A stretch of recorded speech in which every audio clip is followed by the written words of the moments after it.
நீங்க ஆள் சின்ன ஆளா இருக்கே, ஏதோ பார்க்க பாவமா இருக்கேன்னு நினைக்காதீங்க.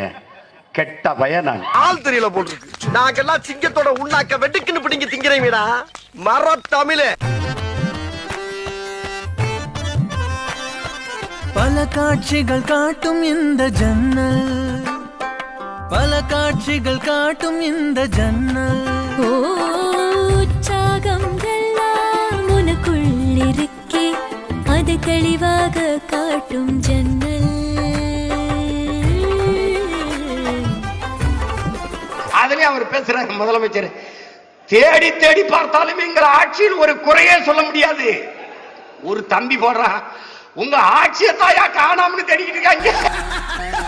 10,000 கிலோமீட்டருக்கு நதிகளை இணைத்துக் கொண்டு வர்றார் சந்திரபாபு நாயுடு. இங்க பிரிந்து போன 4 அணியை இணைக்கிறதுக்கு வேலை நடக்குது.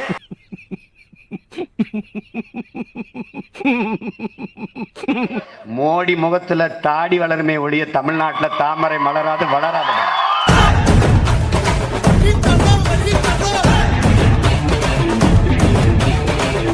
மாறி மாறி இந்த நாட்டை அரை நூற்றாண்டு காலமாக 22 ஆண்டுகள் திமுக, 20 ஆண்டுகள் அதிமுக.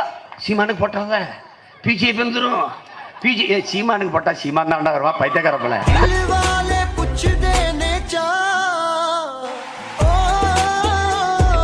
எந்த அளவுக்கு ஆயிடுச்சு பாத்தீங்கன்னா, நீங்க உட்கார்ந்துக்கிட்டு எனக்கு ஒரு தமிழனை கூப்பிட்டு யார் யாரு தமிழர் தமிழர்னு சொல்லு கேட்கற அளவுக்கு நாங்க இன அடையாளத்தை தொலைச்சிட்டு கேடு கட்டி நிக்கிறனாலதான் நீங்க என்னை உட்கார வச்சு கேள்வி.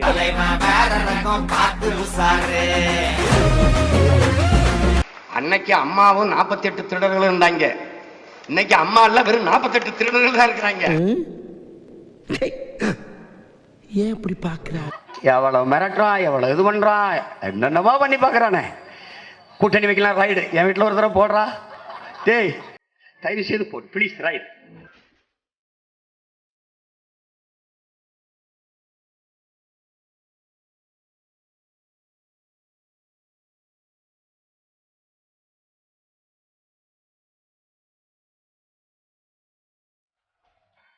திடீர்னு ஒரு பொம்பளை பிள்ளை தொலைக்காட்சியை பார்த்தீங்கன்னு வச்சுங்க, டிவியை திறந்துன்னு வச்சுங்க, உங்க என்ன ஈர்களில் ரத்தமா? ஹெல்த் வேலை இவ்ளோ கவனம்? அப்போ பற்களுக்கு இப்போ கிழங்க உப்பிஞானம்.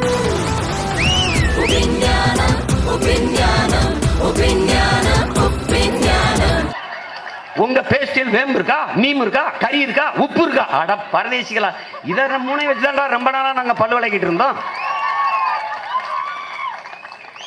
அதை பறிச்சுக்கிட்டு நமக்கு சப்பாத்தி போடுங்க, பூரி போடுங்க, அதை போடுங்கன்னு அவன் பழைய கஞ்சியை வச்சுக்கிட்டு, பழைய கஞ்சி துவையல் வெங்காயத்தை வச்சு ஹெல்த்தி ஃபுட்டு. டட பரதேசி, அதோட ரொம்ப நாளா சாப்பிட்டு இருந்தோம்.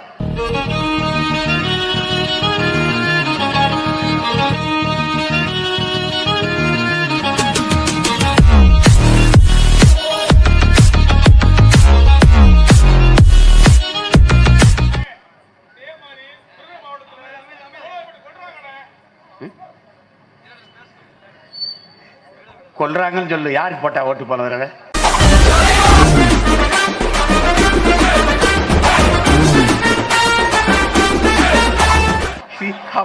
அப்புறம் நீ வந்து ஓட்டை எனக்கு போட்டு கேளு உரிமையோடு. நீ எவனுக்காவது போட்டு ஒருத்தன் வந்து என்ன தெரியுமா அப்படின்னா, போன தடவை ஓட்டு கட்டு இருக்கும்போது சீமா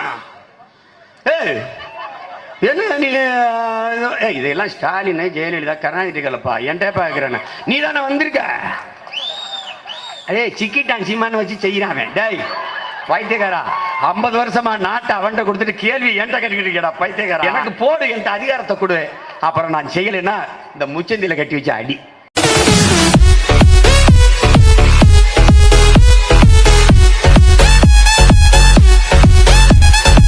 வந்து அப்படி டப்புன்னு விட்டு விழுந்துட்டான்.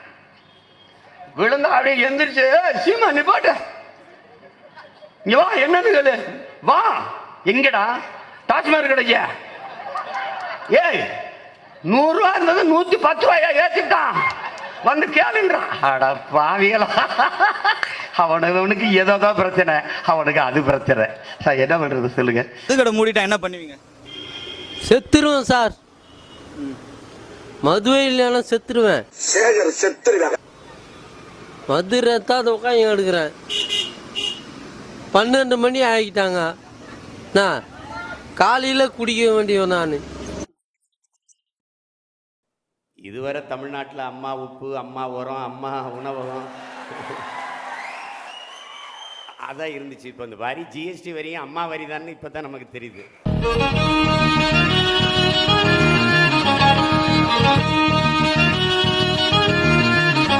வரி விதிப்புக்கு பேரு சரக்கு மற்றும் சேவை வரி.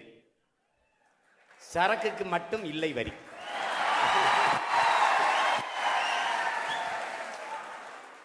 அம்பானியுடைய பெட்ரோலுக்கு வரி இல்லை, அதானியின் மின்சாரத்துக்கு வரி இல்லை, மல்லையாவின் சாராயத்துக்கு வரி இல்லை. ஆனா ஒரு ஓலை குடிசையில ஒரு 7 அப்பத்தாம் உடையிற ஓலை கொட்டானுக்கும் ஊறுகாய்க்கு வரி இருக்கு. அதெல்லாம் தப்பு இல்லையா? வெக்கப்பாடலையா? கூடி குறுக வைக்கலையா? குற்ற உணர்ச்சியா தோன்றலையா? கூவுல வேற வார்த்தை இருக்கு, கூப்பிட்ட தரப்பா தெரியலையா? உங்களுக்கு இதெல்லாம் தோணலையா? இதெல்லாம் நான் கேட்க மாட்டேன் நடிச்சிங்களா? தலைவர் கேட்க மாட்டாரு நடிச்சிங்களா? வரி விதிப்பை எப்படி பாக்குறேன்னா, எனக்கு நீங்க பால் தர மாட்டீங்க, பழங்கள் தர மாட்டீங்க, சோறு தர மாட்டீங்க, நீர் தர மாட்டீங்க, ஆனா தினம் 100 மில்லி ரத்தம் மட்டும் எடுத்துட்டு போயிருவீங்க. ஒண்ணு தெரிஞ்சு போச்சுடா, இந்த பிரபஞ்சத்துல உங்க மத்தியில இந்த உசுரை காப்பாத்துறது ரொம்ப சிரமம். நான் தோட்டத்துல போய் வாழையை வைப்பேன், அதை நட்டு வளர்த்து அதுக்கு தோவை இழிச்சு விட்டு அதுக்கு மண்ணடைச்சு விட்டு உரம் போட்டு வளர்த்து எல்லாம் வைப்பேன். அது தார் விட்டு பழுத்து தொங்கும்போது ஒரு யானை வந்து கொலையோட தின்னு போயிடும். இதுதான் இந்த ஜிஎஸ்டி. எங்க புள்ளிங்க எல்லாம் பயங்கரம், எங்களை பார்த்த தமன்னா மயங்கி ஓய்ந்துரும். உண்மைங்க.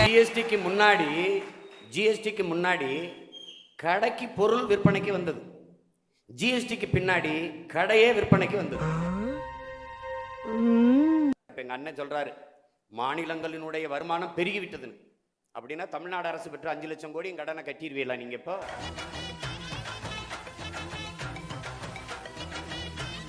ஜிஎஸ்டி வந்த பிறகு எந்தெந்த பொருளுக்கெல்லாம் வரி கூடிருச்சுன்னு சொல்லுங்க, இதுக்கெல்லாம் வரி அதிகரிச்சுட்டாங்கன்னு சொல்லுங்க. வரியை குறைச்சிருக்காங்களா அதிகரிச்சிருக்காங்களா?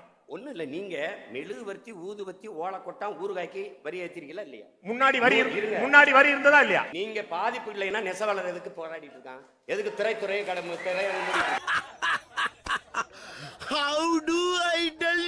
ஜிஎஸ்டி பத்தி பேசினால 2 சந்தேகம் தான். ஒண்ணு, வரியே இதற்கு முன்னால் இருந்தது இல்லையா? யார் யாது கேக்குற கேள்வியை பார்த்தா ரிப்போர்ட்டர் மாதிரி தெரியல. யார் அது? பர்கருக்கு 5 விழுக்காடு, கடலை மிட்டாய்க்கு 18 விழுக்காடு, தங்க பிஸ்கட்டுக்கு 3 விழுக்காடு, மக்கள் சாப்பிடுற பிஸ்கட்டுக்கு 18 விழுக்காடு. இந்த 5 விழுக்காடு ஜிஎஸ்டி விதிக்கிற கனடா நாடு கல்வியையும் மருத்துவத்தையும் சரியாக, சமமாக, தரமாக, இலவசமாக கொடுக்குது. என் நாடு அதை தருமா? இந்த கேள்வி நான் என்ன கேட்கிறேன், இந்த வரியை நீங்க எடுத்துக்கிறீங்க, 28 எடுங்க, 30 கூட எடுத்துக்கிறீங்க, இது என்னவாக எனக்கு எந்த வடிவத்தில் திருப்பி வரும்? என்ன பொழப்புது? நம்ம வாழ்க்கை எதை நோக்கி பயணமா போய்கிட்டு இருக்குன்னே தெரியலையே. ஜிஎஸ்டிக்கு திருக்குறளை எதையுமே நம்ம பாடாம போயிட்டாரோன்னு நினைச்சோம். பாடியிருக்கிறார், வேலோடு நின்றான் இடுவென்றது போலும் கோளோடு நின்றான் இரவு. இதுக்கு என்ன அர்த்தம்? நள்ளிரவுல சாமத்துல ஆயுதத்தை வச்சு மிரட்டி மக்கள்கிட்ட பணத்தை பறிக்கிற திருடன் செய்யற செயல் எவ்வளவு கொடுமையானதோ, அதுபோல நள்ளிரவில் சட்டம் இயற்றி மக்கள்கிட்ட அநியாயமா வரி விதிப்பதும் அதை போல கொடுமையானது. ஆனா என் நாடு முதலீடு செஞ்சிருக்கு எங்க? சுவிஸ் வங்கியில.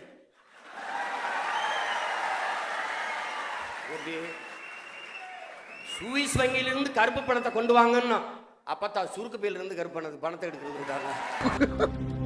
பண மதிப்பிழப்பில் என்ன சொன்னாங்க? பொறுத்திருந்து பாருங்கள், 6 மாசத்தில் நாடு சொர்க்கமாக போகிறது, எங்கேயோ போகிறீர்கள் எல்லாம். கடைசியா வளரும் நாடுகள் பட்டியலில் இருந்தே நம்ம நாட்டை தூக்கிட்டாங்க.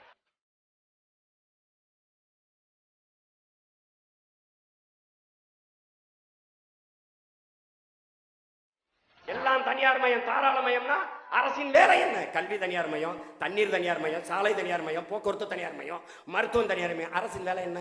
கமிஷன் வாங்கிட்டு கையெழுத்து போடுறதா? இது அபாண்டமான குற்றச்சாட்டு. வேணும்னா வழக்கு போடுங்க, நீதிமன்றத்துல வந்து நான் குற்றமற்றவன் நிரூபிக்க தயார். ஐயா, நீட் தேர்வில் என்ன முடிவு எடுத்திருக்கீங்க? உச்ச நீதிமன்றத்தினுடைய தீர்ப்பை நிறைவேற்றுவதாக நாங்கள் இருக்கிறோம். இந்த டாஸ்மார்க்ல ஒரு 3000 கடையை மூட சொல்லிச்சு, அதுல என்னவாக இருக்கிறீர்கள்? 2500 தடுப்படைகளை கட்டுவதற்கு போராடி கொண்டிருக்கிறார். இங்க 3500 டாஸ்மார்க் கடைகளை திறக்க போராடி கொண்டிருக்கிறார். 9 ஆண்டுகள் பெருந்தலைவர் செய்த சாதனையை 20 ஆண்டுகள் ஆண்ட அதிமுக செயலை 22 ஆண்டுகள் செய்த திமுக செயலை. இவர்கள் பல துணைகளை கட்டினார்களே ஒரு அணையை கூட கட்டல. இப்படி ஏதோ பேசிட்டுக்காரு. இந்த பெட்ரோல் அப்படின்றாரு. வாழ்க்கையில 7 ஆண்டுகள் ஆயிடுச்சு.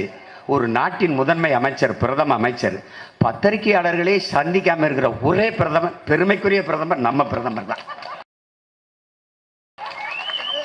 உங்க மகன் எப்படி தெரியுமில்ல? அப்படி பத்திரிகையாளர் கேட்டா வேற ஏதாவது கேள்வி இருக்கா? வேற ஏதாவது கேள்வி இருக்காப்பா? இப்படி கேட்டு சொல்ற ஒரே அரசியல் கட்சியினுடைய ஆளு நான் மட்டும்தான் இருக்கேன். நீ இங்கதான் இருக்கியா? உன்னைத்தான் ரொம்ப நாளா தேடிக்கிட்டு இருக்கேன். எல்லாரும் ஜோரா ஒரு கை தட்டுங்க. அதெல்லாம் தட்ட முடியாது. பல காட்சிகள் காட்டும் இந்த ஜன்னல், பல காட்சிகள் காட்டும் இந்த ஜன்னல்.